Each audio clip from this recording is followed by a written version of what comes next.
Hi there, and welcome to the Skylight Books Author Reading Series. If you'd like to learn more about us and our many upcoming author events, please visit skylightbooks.com, where you can browse our inventory, buy books, and join our Friends with Benefits Club.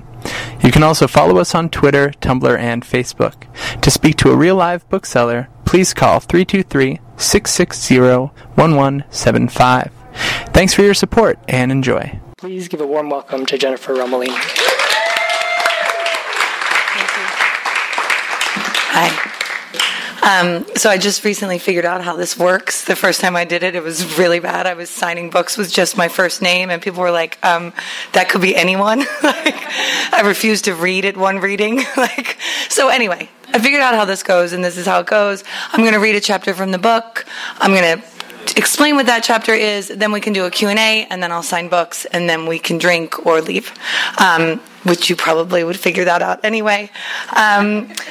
So I wrote this book because I was starting to get to a level of success that was objectively successful. Like all of my self-doubt and all of my feelings of anxiety and insecurity, it was like, oh no, I'm actually successful. But I still remained really awkward and anxious and physically clumsy and sweaty and all of the things that I am. And I was like, well, wait, why are there no other ladies up here that look like me, sound like me, act like me, or at least they're not admitting it? And so I wanted to show a different image of success, and I wanted people to know that success can be emotional and intimate and awkward and sensitive, and it's totally okay. And the reason I wanted that was, particularly for women, I want women to become more successful and be taking over the world more, and I want to change the ratio. And the only way we're going to do that is if we think we can do it.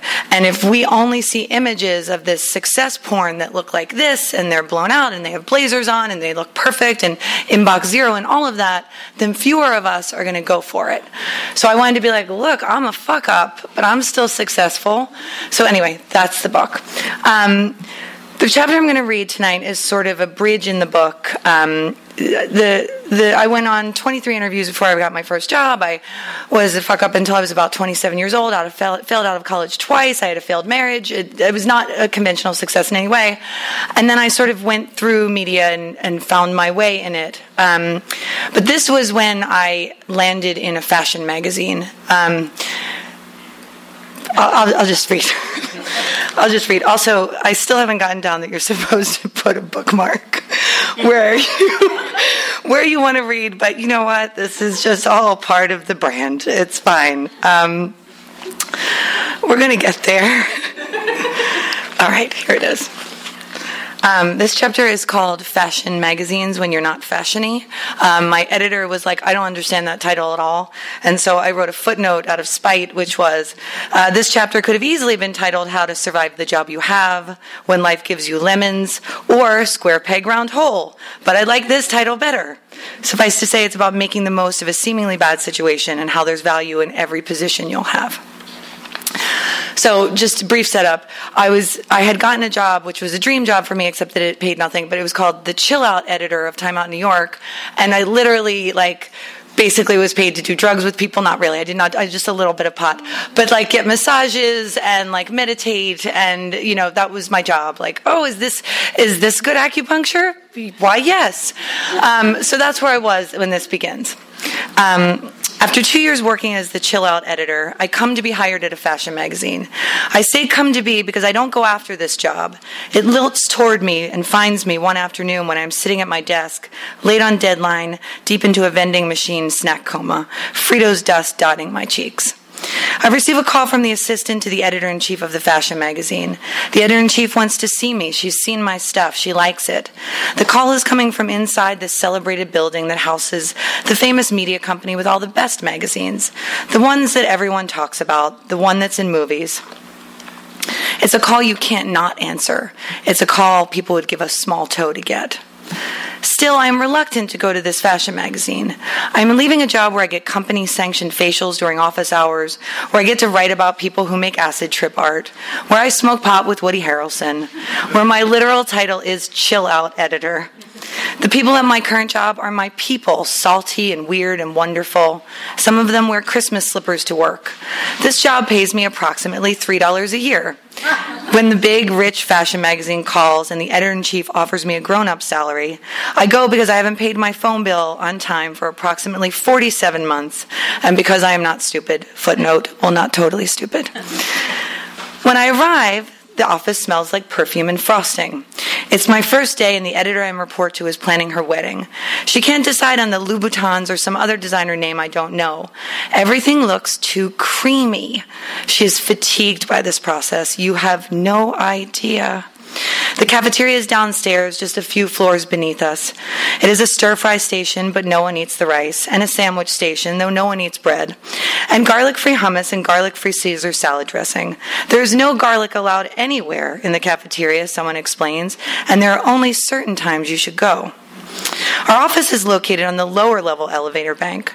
Other magazines on the higher level elevator bank. It makes a difference. You're allowed to expense cab rides, the magazines you buy at the downstairs kiosk, lunch, sometimes drinks, but not too many and not too often. There's a free table filled with castaways from the editor's free stash. Off-brand body scrubs, velvet socks, books on gardening, sporks. Some people check the free table many times a day. You should not be one of those people. The company awards its most valuable employees with private cars and private drivers. The cars are all the same, black and boxy. At pickup time, they clog the Midtown Manhattan street below, like too many ants marching toward a single crumb of cake.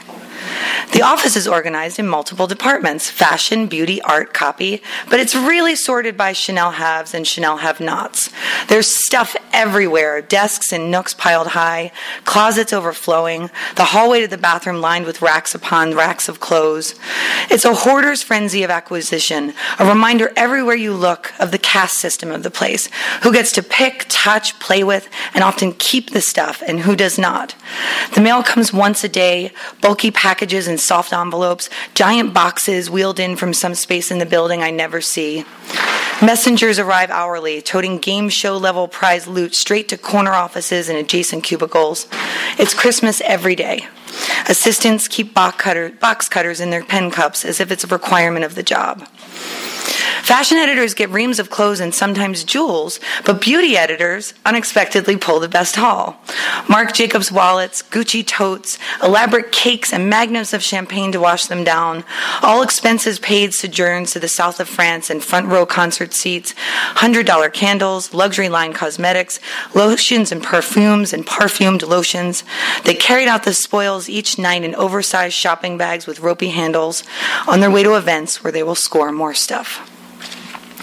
For the first few months, I don't really understand my job. I've been hired as a staff editor to edit and write, but there's no sense of order or scope, what I'm actually accountable for and what I'm not. When I try to get clarity, I'm told I'm not a beauty person and I'm not a fashion person. I'm a utility person. One night, an editor invites me to her apartment for drinks. When I arrive, before I go in, she says, "Now don't have class issues." The office is a powder keg of hazing and agreement. There's a groupthink mentality among the higher-ups, an entitlement to get and be given. They want the free clothes and the six-figure salaries. They want to fly first class on business trips and pilfer coffee from the office kitchen to bring home to their nannies. True story. They want a better downtown loft than the one they have. They want the one that is featured in the Homes issue of New York Magazine, the one that belongs to the woman whose husband is in mutual funds and not in investment banking like their husband is. They want to be profiled in magazines, and sometimes they are. Meetings begin with outfit assessments, examinations up and down. Cute, cute, cute, cute. Or, you can't pull off that bubble skirt. I don't know why you thought you could. One day, a senior editor decides to give everyone in the office a Patty P nickname and goes around pointing and calling out, "Patty Perfect, Patty Pretty," and when she gets to me, "Patty Portly." Another day, when I attempt a perhaps ill-advised braided hairstyle, I'm told, "It's hard to make a pretty girl ugly, but somehow today you've managed." I cry nearly every night after work for weeks. Everyone is not awful and everyone is not like this. Most of the people working there aren't. I make my own community of friends, a cadre of misfits and outliers with whom I will form deep close friendships, whom I will know for years. The boss, the reason I came, besides the livable wage, is brilliant and complicated, straightforward and intense, detached from, though still in some way complicit in the coven. I'd followed her career for more than a decade before I got the call. She is an editor hero. For a while, she is the only thing that makes me feel normal, okay, and like I can do the job. I do not see her enough, but when I do, I learn. I begin the job and remain to this day desperate to impress her. The first time we are alone in her chic, all-white office, I am so nervous that the corners of my mouth twitch and it is difficult to form words. I laugh too loud, a spitty chortle, really. I agree too much. I'm afraid I am annoying all of the time. I probably am. There's a uniquely intimate dynamic that happens between some female bosses and female employees, a tendency, at least early in your career, to idolize the person in charge and turn her into a mother surrogate, to make her approval paralyzingly important, critical to survival. If you let this dynamic go on too far, if you build up your boss as an infallible, bigger-than-life presence and tear yourself down as a lowly turd human, you will erode your confidence and distract yourself from learning and doing great work. Over time, I learned that the editor-in-chief is, in fact, a flesh-and-blood woman and not just a hologram of all of my professional aspirations and repressed mom issues. Over time, she confides in me. I find her acutely human. We hang out outside of work, but then she reminds me of the job, of something I did wrong. I remember the power she wields over me, and I feel afraid. We are friends, but we cannot be friends. I learned that the next job cannot be like this. After I worked for the editor-in-chief, I learned to have boundaries with bosses. It is necessary, but it is also a little sad. After months on the job at the magazine, I finally begin to assert myself. I slowly carve out an identity in a space that is solely mine. I ferret out precisely what it is that I bring to this strange table. I am not a fashion person, and I am not a beauty person. I am, in fact, a utility person, and there are not many of us around. I move stories along quickly. I edit pages upon pages each day. Pass. I'm fast-moving, and I'm an efficient part of the assembly line. I feel proud. I begin to join group email chains and speak up in meetings. Initially, everything I say is wrong. I don't know what chevron stripes are. I don't know Goyard. I say gorgeous when it's obvious I should say glamorous. I call something luxury, and it is clear that I have no idea what luxury actually means. I offer up story ideas, and they are politely ignored or given the same ha-ha great enthusiasm you'd give a plate of steamed beets. But eventually, the percentages shift. Eventually, I'm able to anticipate the boss's needs, to replicate the voice, even to teach other people how to do it. I buy a fashion dictionary in the world's thickest thesaurus. In my free time, I read fashion biographies, and I study fashion magazines. I'm fixating on cracking the code. I become very good at my job. It is a job that feels not like me and not for me, but I find that this is immaterial, that excelling at it brings a level of satisfaction I did not expect. For 3 years, I am given work that no one else wants, sections that are considered unsavory by other editors, areas that women who pronounce lux have no desire to touch. I turn this into a positive. Print editors hate dealing with the website. They print out the web stories on paper, mark them up with their colorful pens, and hand them over to web editors to input changes online, even though this is a maddeningly inefficient way to work, the equivalent of that bad joke about blondes putting white out on a screen. I help edit the website, I befriend the web people, I learn the technology, I write a blog. I accumulate an entirely new set of skills more relevant and important than I even know, skills that will get me to my next job and propel me to an entirely different part of my career. Because I am nervous that I will be pigeonholed as a fashion person and limit the scope of my career, I continue to write on the side about topics I care about for publications I admire. I work most weekends, and after 11 attempts to pitch the same story, I finally see my byline in the New York Times.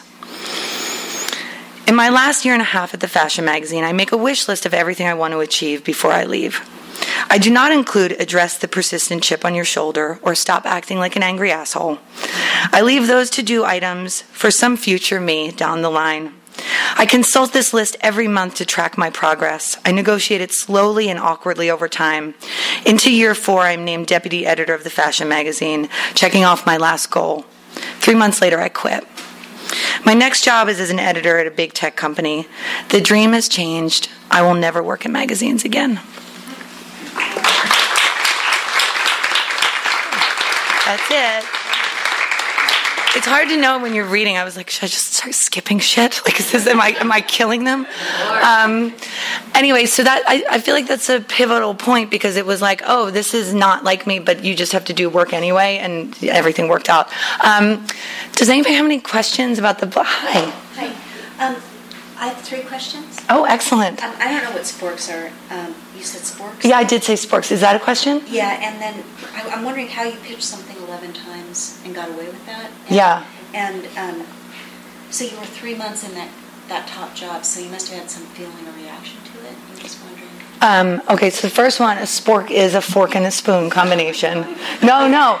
Believe me, nobody wanted them on the giveaway table, but they did go, because anything free will go. You learn that. I was obnoxious. I am a little bit obnoxious with the pitching. And finally, I kept pitching him different ways, and I would wait 3 days and be like, hey, also this story, maybe again. And then finally, I sent him the 11th time. I just wrote, once more with feeling. And he was like, okay, fine. What was your story? It was about gluten-free bread in New York City. And it wound up performing very, very well. But at first he was like, this is really boring. But it worked out. So yes, that was the story. And then what was your third? 3 months on that job, so you must have had a reaction to that, right? I was 3 years into that. Yes, no, I lasted there almost 4 years.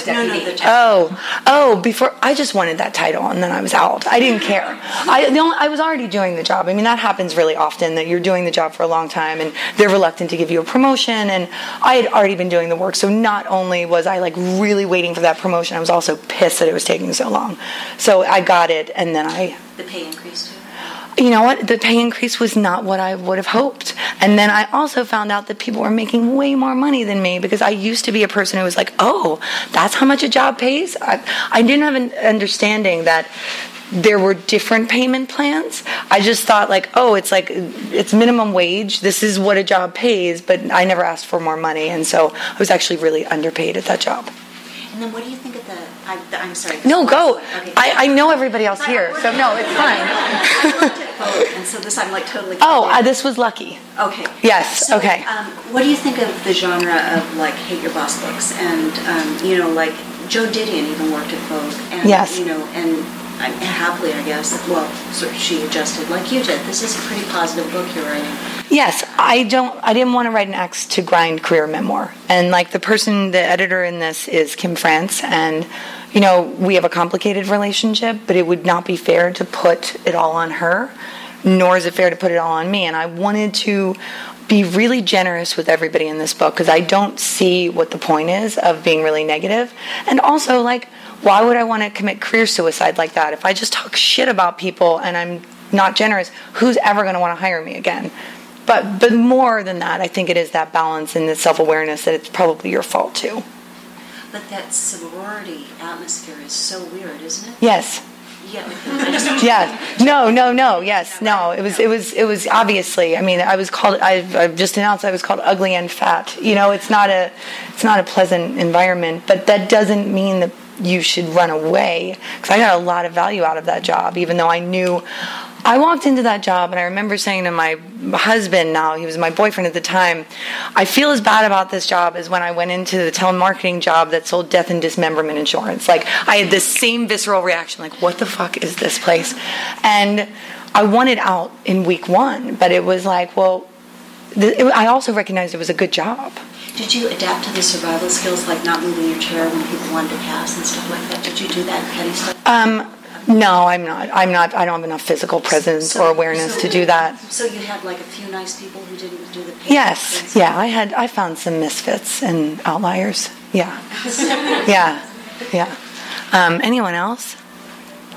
So you could keep asking. Yes, go ahead. Romolini, what about asking for a raise? And how do you know how much money to ask for when you're walking into a job? Particularly, I'm curious, as a woman. In a yes. place where women are obviously chronically underpaid.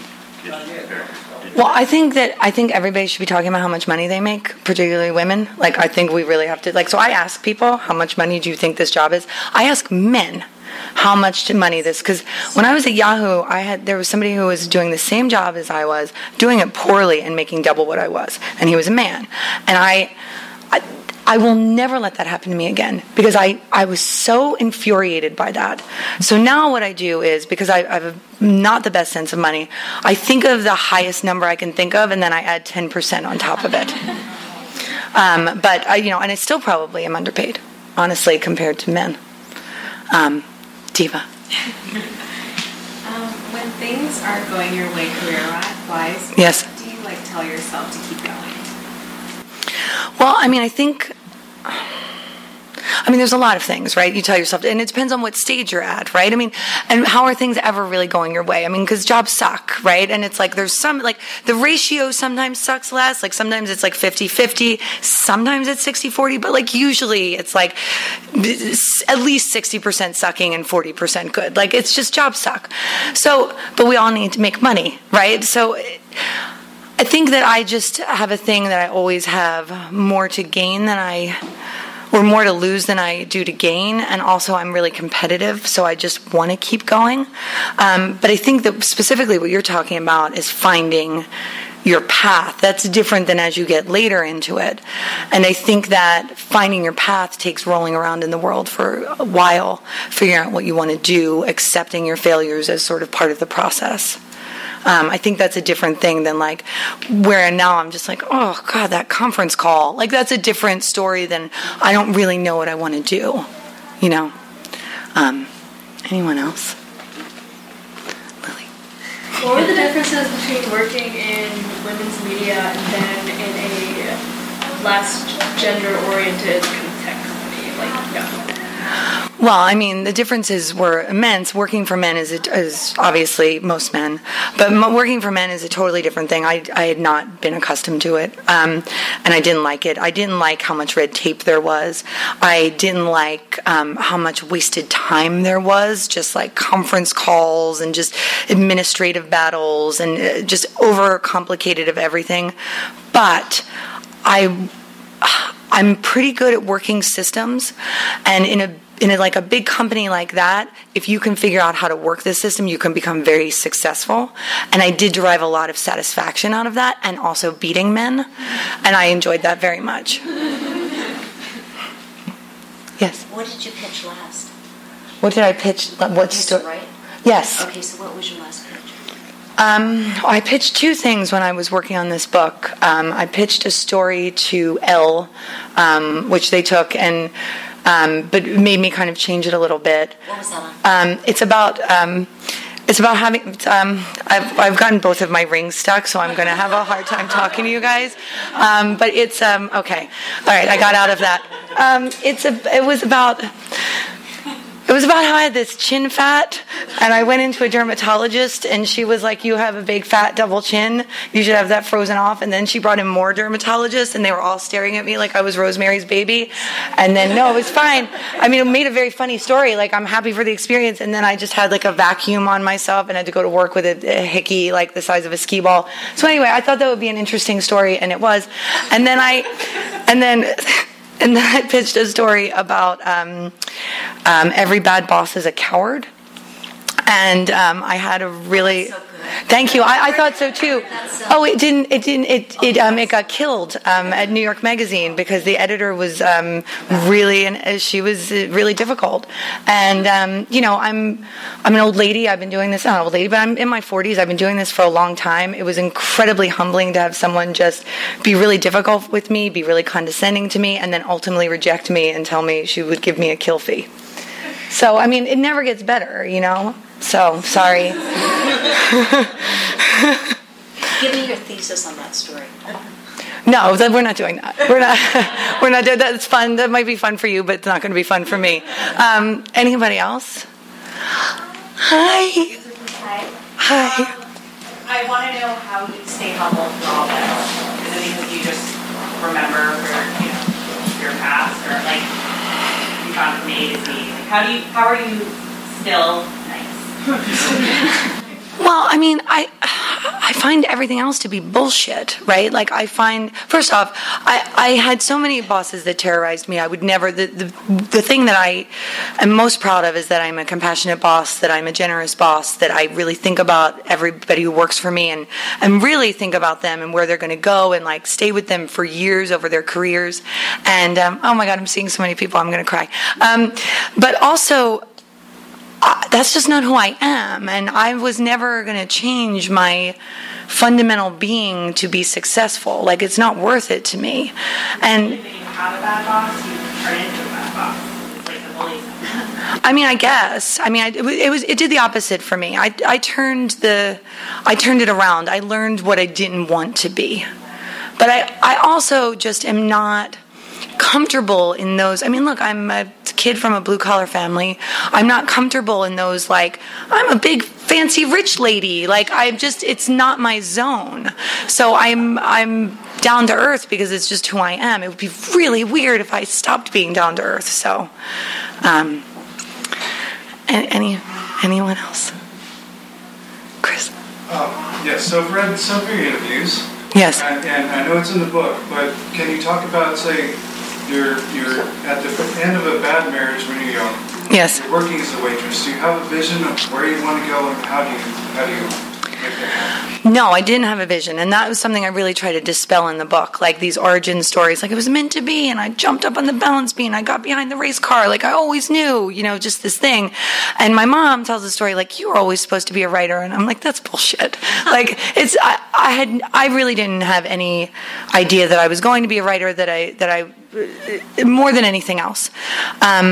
Eventually, by trying out a bunch of things and failing at a bunch of things, I felt like, oh, this feels more like something I love. And then I was like, oh, this is thrilling, and oh, other people doing this makes me really jealous and mad. And like, I started on that path.